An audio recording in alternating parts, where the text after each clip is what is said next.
Did YNW Melly kill his own homie because he was doing freaky stuff to him? That's just the beginning of the story, and today we're breaking down some of the craziest leaked footage the rap game has ever seen. Right after YNW Melly allegedly killed his homie Sakchaser and Juvy, the cops interrogated Melly's homie Jacoby Mills. It's not clear why Jacoby Mills was arrested, but after the cops booked him, he flipped on Melly from the jump. Before the cops could even start asking questions, Jacoby said he knew he was there because his homies Sakchaser and Juvy were dead and gone. You didn't do anything wrong, man. I just want you. You're not worried about. You're not in any trouble. Trust me, I already know what y'all here for. Here by it. Trust me, I already know. Yeah, my nigga dead and gone. Sakchaser and Juvy are the two dudes that Melly allegedly shot and killed, and Jacoby was tied with both of them. The cops asked Jacoby who he was closer to, and Jacoby said he grew up with both of them. Jacoby went to school with Sakchaser and Juvy, and it was clear from the jump that their deaths were having a big impact on him. The cops wanted to ask Jacoby what happened on the night that Juvy and Sakchaser got killed, and Jacoby said he was going to break it all down for him, and they were going to think he sounded crazy. I don't know if I'm finna break it down to y'all, because this why I'm going to tell y'all, like, y'all probably think I'm crazy. On the night that Melly allegedly killed his homies, all of them were in the studio together, and there's security footage of Melly getting into the whip with Sakchaser and Juvy. Jacoby Mills was with them that night too, and he said that wasn't the first studio they went to. At first, it was just Jacoby, Melly, YNW Portland, and their homie Adrian Davis, aka AD. We had a studio before we go to New Era Studio.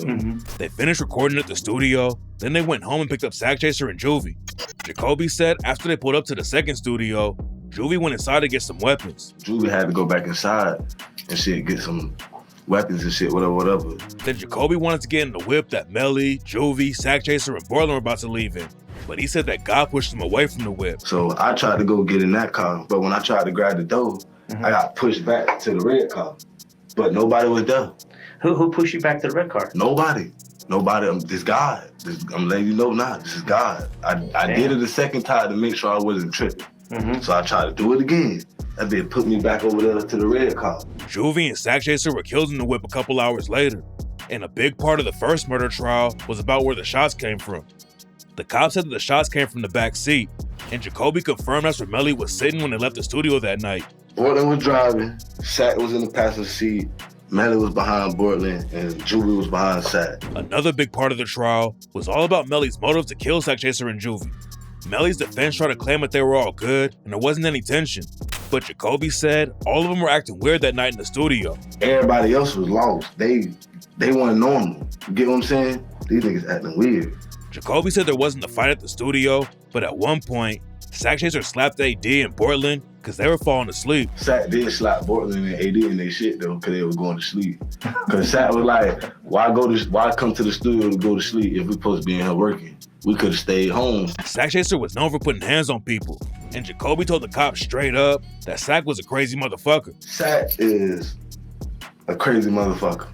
Okay? We've been hearing. According to Jacoby, Sakchaser had mind control over everybody in the crew, and they did whatever he told them to. Melly was falling asleep in the studio that night too, so Sakchaser said they should all just go home since nobody wanted to work. That's when everybody left the studio, and it was the last time Jacoby saw Sakchaser and Juvy alive. Both whips were going to where the YNW crew was staying, and at first, the car Jacoby was in was behind the one with Melly, Sakchaser, Juvy, and Portland. Melly's homie Tay was driving the whip that Jacoby was in, and after both cars left the interstate, Tay passed Melly's whip and started driving in front of him. Jacoby said he didn't know why Tay would do that, and their homie AD started arguing with Tay and said they should be following Melly instead of driving in front. As soon as we jumped right in front of them, like, I don't know why Tay did that, but AD said, no, bro, stay behind them. Like, it just, I don't know, like, AD just, like, they was arguing about the shit. Like, AD and Tay, like, they was arguing here, like, no, stay behind them, stay behind them. Tay kept driving to the crib, though, and when they pulled up to the spot, Melly and the other whip never showed up. Jacoby thought something was wrong, so they all sat outside the crib for like 30 minutes, waiting for the rest of the crew to show up. Eventually, Jacoby and the rest of them went inside to sleep, and what happened next really makes the situation look sketchy. Jacoby was trying to stay awake at first, and he thought Melly and the rest of the crew might have just stopped to get some blunts or went to the McDonald's down the road. He ended up falling asleep though, till his mom started blowing up his phone. Jacoby didn't answer the calls, but then his sister called too. That's when Jacoby knew something was really up, so he called his mom back, and that's when she told him that she heard Jacoby and everybody else had been killed. I get one call, I get a phone call. Boom, my mama called. It's like, mine was like four something by now. Mama called again, I ain't answered. But my sister called right after my mama called. I answered, I was like, what's up? And I was like, matter of fact, never mind, I need to call my mama. Hung up on her, called my mama back. She was like, hello? She was breathing hard. She was like, somebody said y'all all dead. Somebody called and said y'all all dead. Jacoby popped up and started going to every room in the house to check on everybody. He was looking for Sakchaser, Juvy, Melly, and Portland, but none of them were there. That's when Jacoby looked at his phone and saw that he had a missed call from Melly. Jacoby knew that Melly didn't really let the phone ring though, because Jacoby would have woken up to it. So Jacoby told the cops that Melly called him just so it would show up on the phone records. Then I actually got to looking at my phone. I see one missed call from Melly. But mind you, my mama called me. I'm gonna see if you called me, you know what I'm saying? He called and he ain't gonna let bitch up, you feel me? He ain't actually called and actually called all the way through. He just called and hung that bitch up. Then Jacoby called Melly back on FaceTime, and Melly was just staring at him, trying to look mad. Melly was trying to press Jacoby and said that he had left him, but Jacoby said none of what Melly was saying made sense. Goddamn, call Melly back. Call Melly, I said, Melly answer the phone, we on FaceTime.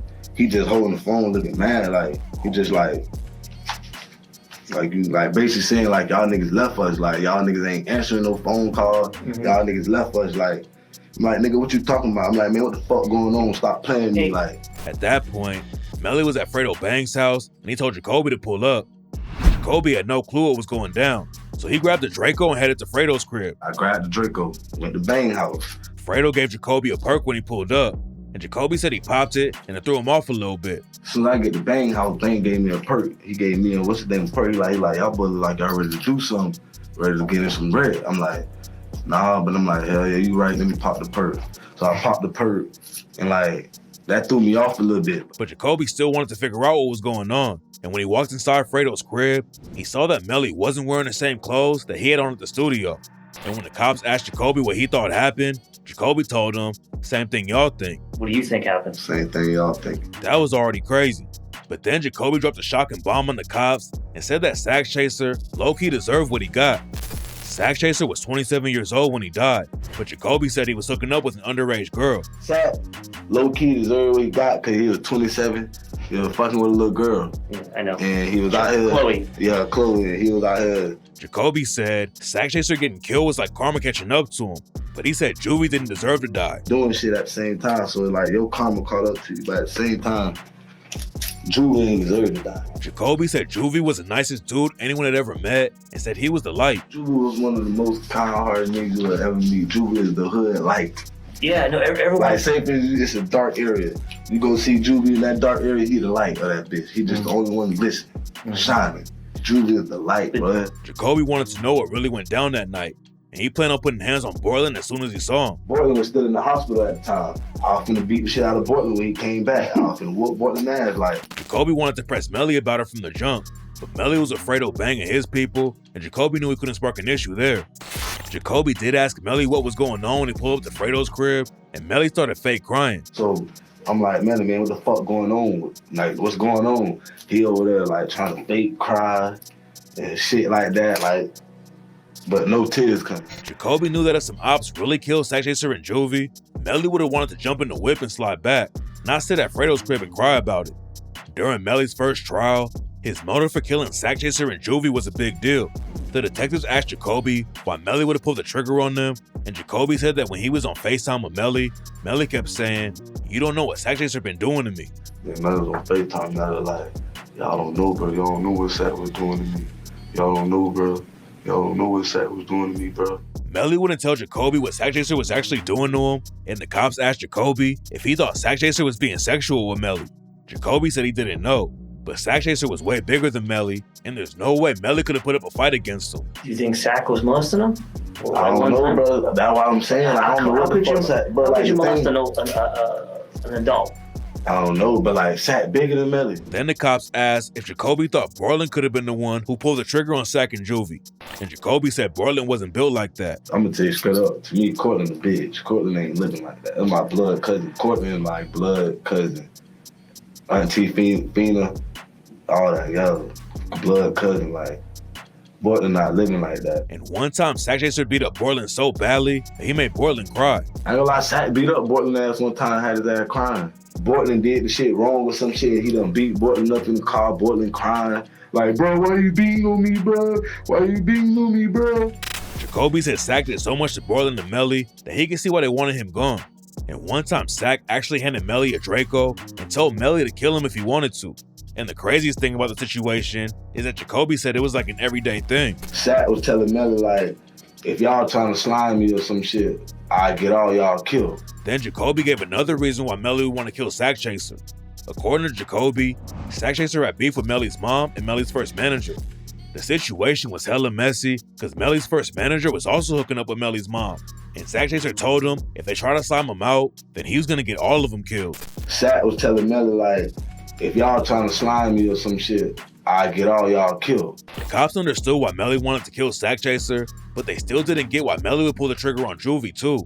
But Jacoby told him that Juvy got killed because he would have told people what Melly did to Sakchaser. I'm gonna tell you straight up, Juvy, what the streets say Juvy got whacked, cause Juvy was gonna tell. And what makes Juvy's death even more tragic is that he wanted to leave the rap game behind. A couple days before he got killed, Juvy told Jacoby that he wanted to get out of the rap game because it was all too weird and fake. Juvy like, hell nah, bro, I don't fuck with this rap shit, bro. I don't fuck with this crazy ass shit. This shit weird, bro. This shit crazy. I just did the trapping. I go to the streets. I ain't on this shit, bro. Jacoby said Juvy wouldn't have gone to the cops and told him about Melly killing Sakchaser, but he would let the streets know what happened, and that's why he got murdered too. People saying like he wasn't gonna tell the police, but he was gonna tell the streets. A couple years after Melly got booked for killing Sack and Juvy, some details broke in the case that Juvy's thumb had been shot before he got killed. Jacoby was being interrogated back in 2019 before the cops even arrested Melly. And somehow, he knew the details about Juvy's thumb getting shot. Did Juvy's thumb get shot off? I don't know. If his thumb got shot off, they say Juvy was wrestling with whoever shot Sack first. Say Juvy tried to grab the gun, y'all tripping. And then they shot his thumb off. And when Juvy fell back, like when you get shot, you're gonna be like, Then that's when they just shot his whole side up. Jacoby knew a lot of details about the case that even the cops weren't sure about yet. And that's what makes the whole story he told the police sound real. The cops tried to figure out who told Jacoby about Juvy's thumb getting shot, but Jacoby said he didn't remember who told him. Who did you hear from on the street that there was a fight inside the car and that's how his thumb got shot up? Damn, who the fuck did I hear that from? I heard that from... We'll never say it came from you, trust me. I already know. I forgot who I heard it from because there was a lot of people just coming back to me with so much information. The cops never found the guns that were used to kill Sakchaser and Juvy, and Jacoby dropped another shocking detail about that. On the morning after Sakchaser and Juvy got killed, Jacoby rode out with Melly, Melly's manager Track, and Bortland. Melly and Bortland had tossed their guns somewhere in the woods, and they wanted to go back and find them. Tell y'all straight up, baby. Now that one they took me on to go find the guns. Jacoby still didn't really know what was going on, but he's the one who found a 40 cal pistol with blood all over it. You gotta remember that none of the details about the case were public yet, but Sakchaser and Juvy were both killed with a 40 cal pistol, and that's the exact type of gun Jacoby said he found with blood on it. I'm gonna tell you straight up, like, I found the 40. That bitch had blood all over it. It had a cover wrapped around it with blood all over it. Melly and Bortland also wanted to find a Tech 9 that they had tossed, but nobody could spot it. Jacoby wanted to keep the 40 that he found, but that's when Melly's manager Track stepped in and told Jacoby he would take care of it. I tried to keep the 40, to bring that bitch down this way. I tried to keep that bitch, but who took it? They manager. I don't know the nigga like that though, but the manager like, nah, I'm gonna keep it, I'm gonna get it right. I'm like, nigga, there ain't nothing wrong with it. Bitch, clean the blood off, feel me? Keep it like a regular pistol. So they're like, nah, I'm gonna get rid of it. Jacoby said that Melly, Bortland, and Track were okay with leaving without the tech, and it was the 40 that they really wanted. That makes a lot of sense though, because Sakchaser and Juvy weren't shot with the tech, so it wasn't really a murder weapon like the 40 was. Everyone knew that Sakchaser was wild, and for a while there were rumors going around that he pulled the gun on Melly first, and that's why Melly shot him. But according to Jacoby, Sakchaser and Juvy never carried guns, and they would even diss other dudes who wanted to carry guns everywhere. Did they always have guns with them? Thomas Lynn, hell no. Sack and Juvy. No, them niggas the niggas that's gonna tell you to put them bitches down. Okay. Stop messing with them bitches. Them the ones that's gonna tell you, bro, you don't need no gun, bro. If you gotta ride with a gun, you pussy. You know what I'm saying? They the ones gonna tell you don't need no gun. Put that shit down. In the security footage from the studio, Melly had a bag on him, and Jacoby confirmed that there was a gun in the bag because Melly was always carrying a strap. When he left the studio, he walked out of the studio at 3:20. Oh, was the gun in there that night? Yeah. Then Jacoby also said that when he saw Melly later on, there was blood all over the bag that Melly was wearing. See, Melly's carrying that purse? Mm-hmm. Was there a gun in there? Yeah, and that bitch had blood on that bitch too, on that purse. Melly and Borland were both moving sloppy, and Jacoby said they used to forget their guns and leave them in Airbnbs. They probably carried a lot of guns now though, but Back then they didn't. nah, them just ain't carry no gun. Nah, yeah, they did, but they be losing this shit, you feel me, at Airbnbs, you know them shit, little hotel shit y'all got down there? They just leave them around? Leave them, then we leave the hotel, them bitches lost. They lost the bitch there, that bitch might still be there, you feel me? And according to Jacoby, he was afraid to talk to the police because Melly had money and could get Jacoby's family killed if he found out. When he first got out of jail, yeah, like I said, I don't know, you feel me? I don't be trying to like, cause them boys got money on, they know where I stay at too, type shit, you feel me? Mm-hmm. So I ain't trying to put my people in no danger, you feel me? But Do you think they would hurt your family? yeah, you damn right. Being afraid that your own homie's gonna kill your family is wild. But Jacoby said that Melly and his crew were planning on killing Sakchaser's family too. They're finna kill Sack family. Till Sack told them to move. Now they don't know where he stay at, know where they stay at. And Jacoby wasn't the only one saying that Sack's family was in danger. A couple days before Sack got killed, he told his mom he needed to move because it wasn't safe for her anymore.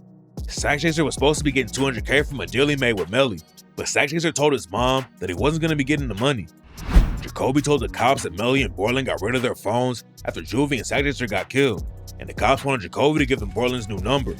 Jacoby didn't know the number off the top of his head though, so the cops asked Jacoby to call his mom so he could find Borland's number on his phone. If we called your mom and you gave your mom's permission right over the phone to open up your phone to get us get a phone number, would you do it for us? He'll never ever. Cortland, listen, dude. I'm trying to talk to Cortland. No, because I can't put my people. Yeah, listen. No one got money. No one got money like that. Listen. These niggas, dog. These niggas know where I stay. Jacoby. Not my old house. They know my new shit. Jacoby was really scared that Melly and Borland would get his family killed though, because they knew where he lived. But according to Jacoby, Melly and Borland had a target on their backs too. Sakchaser and Juvy's families both thought Melly and Borland were involved with the murder. And Jacoby told the cops that somebody was gonna catch Melly and Borland in the streets before the cops could get to him. These just think this shit sweet. Is people out here really gonna try to get a hold of them boys before y'all do? And they thinking it's sweet. Jacoby gave up all kinds of info to the cops, but in November 2025, another crazy bomb dropped in the Melly case. Melly's homie Tay was driving the whip that Jacoby was riding in the night that Sack and Juvy got killed. And the day after the murders went down, Sakchaser's family secretly recorded a conversation they had with Tay. And when the audio leaked, it shocked everybody. Tay had lied to the cops and said that Melly wasn't in the whip that Sack and Juvy were in. But Sack's family knew that was cap and called Tay out for it. And Tay said that he just went with the story that Melly and his mom already came up with to tell the cops. I ain't gonna say all that serious. It's just like the story they already had. I just went with it. Melly's mom, Jamie, was allegedly involved with covering up the murders and trying to help Melly out. And a lot of people think she wanted Melly to kill Sakchaser. Sakchaser's family knew that something was up with Jamie. And one of them even told Tay that she had been cooking this up for the longest. And I'm telling you, Jamie been cooking this up for the longest. I'm telling y'all, bro. Sakchaser's family also told Tay that he needed to be more careful or he might get killed if Melly and Jamie thought he would cross him. The biggest motive for Melly to pull the trigger on Sakchaser was all about money. Sakchaser was allegedly the CEO of YNW and was gonna be getting half of the money that Melly made in the rap game, and that's allegedly why Melly wanted to kill him. Everyone close to the situation knew that there was drama about the money, and Sack's family said that Melly's mom snaked Sack over a deal with a record label. DeAndre was not gonna let Melly sign no devil's deal.